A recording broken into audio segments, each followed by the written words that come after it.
திரிகடுகம். ஆசிரியர் நல்லாதனார். ஊர் திருத்து, திருநெல்வேலி மாவட்டம். பாடல்கள் 100 வெண்பா. சிறப்பு பெயர் செரு அடுதோள் நல்லாதன். சமயம் வைணவர்.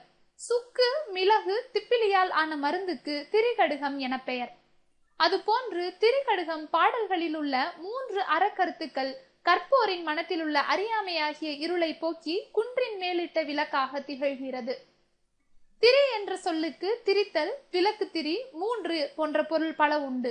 சுக்கு மிளகு திப்பிலி இவை 3ம் உடல் நோயை போக்கும்.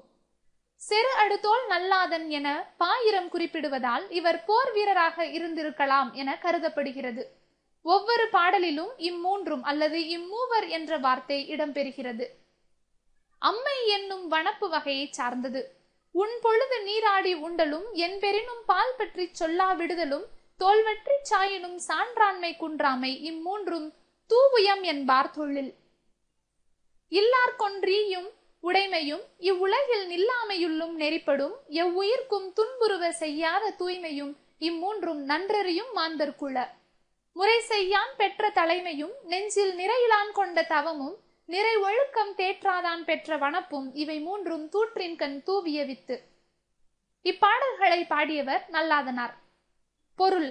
நெறி என்பதன் பொருள் வழி, தூது புதர், வித்து விதை. சாயினும் என்பதன் பொருள் அழியினும். வனப்பு என்பதன் பொருள் அழகு. ஈயும் என்பதன் பொருள் அளிக்கும். உன் பொழுது என்பதன் பொருள் உண்ணும் பொழுது. தூவுயம் என்பதன் பொருள் தூய்மை உடையோர். மாந்தர் என்பதன் பொருள் மக்கள். நிறை ஒழுக்கம் என்பதன் பொருள் மேலான ஒழுக்கம். தோற்றாதான் என்பதன் பொருள் கடைபிடிக்காதவன். பால் பற்றி என்பதன் பொருள் ஒரு பக்க சார்பு, அதாவது நடுநிலைமையிலிருந்து மாறுதல். மேற்கோள். நெஞ்சம் அடங்குதல் வீடாகும். வேளாளன் என்பான் விருந்திருக்க உண்ணாதான். தாளாளன் என்பான் கடன்பட வாழாதான். நிறை நெஞ்சம் உடையானை நல்குரவு அஞ்சும். கொண்டான் குறிப்பறிவாள் பெண்டாட்டி. பிறர் தன்னை பேணுங்கால் நாணலும் பேனார் திறன் வேறு கூறிற் பொறையும். அறவினையை காராண்மை போல ஒழுகலும் இம்மூன்றும் ஊராண்மை என்னும் செருக்கு.